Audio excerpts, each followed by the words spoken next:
լավ առիթ է ներկայացնելու առհասարակ հունիսի 1-ին, հունիսի 6-ին, հունիսի 7-ին եւ հունիսյան այլ օրերին ինչ մշակութային միջոցառումներ ունենք քաղաքում,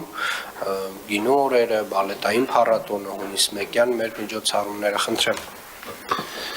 Հարգելի պարոն քաղաքապետ, ձեզ եմ ներկայացնում Երևանի քաղաքապետանի կողմից 2025 թվականի հունիս ամսին նախատեսված մշակութային ծրագրերը։ Նախ ցանկանում եմ նշել, որ վերջին տարիներին շեշտակի ավելացել է մշակույթի ոլորտին Երևան համայնքի կողմից կատարվող հատկացումները, ինչը հնարավորություն է ընձեռել իրականացնել մեծամասշտաբ մշակութային բարձրաժեք նախագծեր։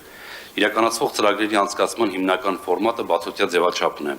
ինչը հնարավորություն է ընձեռում մայրաքաղաքի բնակիչներին եւ հյուրերին հաղորդակցվել մշակույթի եւ արվեստի բարձր դրսեւորումների հետ։ Իրականացվող մշակութային ծրագրերը երկու հիմնական նպատակ են հետապնդում։ Նախ փոխել քաղաքային մշակույթի միջավայրը, այն ավելի գրավիչ դարձնել մայրաքաղաքի բնակիչների եւ զբոսաշրջիկների համար։ Այս հարցում մեծ դերակատարություն ունի եւ շարունակում է ունենալ 2023 թվականին հիմնադրված Երևանյան միջազգային բալետային փառատոնը, որն առանց չափազանցության դարձել է տարածաշրջանային մշակութային կյանքի ամենանշանակալի իրադարձությունը եւ Երևանի մշակութային այցեքարտերից մեկը։ Հանրային կյանքում հանդուրժողականության, ներդաշնակության, միմյանց հանդեպ հոգատարության, նաեւ քաղաքացիական գիտակցության ամենաբարձր դրսեւորումներին ենք ականատեսը դառնում փառատոնային օրերին, որտեղ տիրում է միասնության եւ միասնականության գիտակցման, հուզական ընդհանուր ապրումակցման մթնոլորտ։ Բարձր արվեստի հետ հաղորդակցման շնորհիվ նաեւ ձևավորվում են հանրության տարբեր շերտերի գեղագիտական ընդհանրության չափազանց կարևոր տարրեր, ինչը պարզապես անգնահատելի է պետության եւ համայնքի կողմից հասարակության ուղղված գաղափարներն ու արժեքները հասցեագրելու եւ տարածքելու համատեքստում։ Հարկ է նշել, որ բալետային փառատոնն իր տեսակի մեջ եւ անցկացվող ձևաչափով միակն է աշխարհում եւ արդեն մասնակցության բազմաթիվ հայտեր են ստանում տարբեր մայրաքաղաքներից, հեղինակավոր մշակութային հաստատություններից։ Միևնույն ժամանակ պետք է նշել, որ բալետային փառատոնի իրականացման համար հատկացվում են հսկայական միջոցներ, սակայն նմանատիպ ծրագրերի իրականացումը յուրօրինակ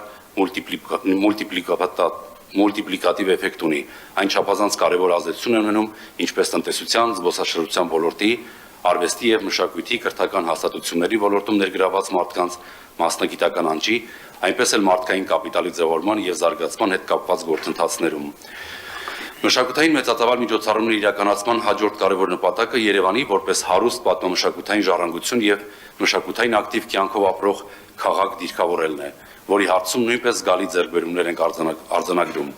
Երևանը, ինչպես ցույց են տալիս մեր ուսումնասիրությունները, առնվազն տարածաշրջանում մշակութային արտադրանքի եւ ծառայությունների նման որակ եւ ծավալ առաջարկող միակ քաղաքն է, որը մի շարք այլ բաղադրիչների զուգակցմամբ ենթակառուցվածքներ, կլիմա, սպասարկման ոլորտ, մշակույթ, խոհանոց, պատմություն եւ այլն շահեկանորեն կարող են տարբերվել տարածաշրջանի այլ մայրաքաղաքներից։ Պարոն քաղաքապետ, այժմ թույլ տվեք համառոտ կերպով ներկայացնել առաջիկայում սպասվող ծրագրերը։ Մայիսի 31-ին եւ հունիսի 1-ին Երևանի քաղաքապետարանի եւ Զանգակ գրատան համագործակցությամբ անգլիական այգում կկայանա «Երբ գիրքը տոն է» խորագրով մանկական գրքի փառատոնը։ Երեխաների իրավունքների պաշտպանության օրվան նվիրված ծրագիրը ծավալով եւ բովանդակությամբ միակն է Հայաստանում, որը նպատակ ունի համախմբել երեխաներին գրքի, կրթության եւ մշակույթի շուրջ։ Անգլիական այգում կգործեն հանգստի եւ ընթերցանության անկյուններ, ակտիվ խաղերի, սննդի, համերգային ծրագրերի հատվածներ, շուրջ 40 հրատարակություններ կներկայացնեն իրենց գրքերը։ Այս տարի փառատոնային 2 օրերի ընթացքում սպասվում է շուրջ 70,000 այցելու։ Հունիսի 1-ին ժամը 20-ին Ազատության հրապարակում կկայանա հունիսի 1 օպերային աստղերի հետ մեգա նախագիծը։ Ազատության հրապարակում բացօթյա ձևաչափով առաջին անգամ իրականացվող ծրագրի շրջանակներում Երևանի եւ մարզերի տաղանդավոր պատանի երգիչ երգչուհիները ելույթ կունենան գալա համերգային ծրագրի շրջանակներում օպերային անվանի աստղերի հետ։ Ալեքսանդր Սպենդիարյանի անվան օպերայի եւ բալետի ազգային ակադեմիական թատրոնի հետ համագործակցությամբ իրականացվող ծրագրի շրջանակներում ելույթ կունենան նաեւ օպերային թատրոնի նվագախումբն ու երգչախումբը։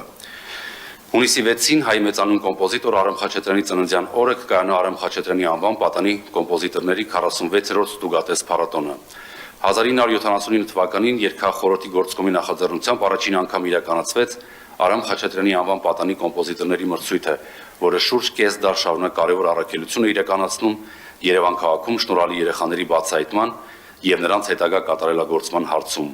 Հունիսի 6-ին պատանի ստեղծագործողները, դասատուները, երաժշտասեր հանրությունը կայցելեն Կոմիտասի զբոսայգու Պանթեոն, ծաղիկներ կխոնարեն Արամ Խաչատրյանի շիրիմին, որից հետո Արամ Խաչատրյան տուն թանգարանում պատանի կոմպոզիտորները հանդիսատեսին կներկայացնեն իրենց ստեղծագործությունները։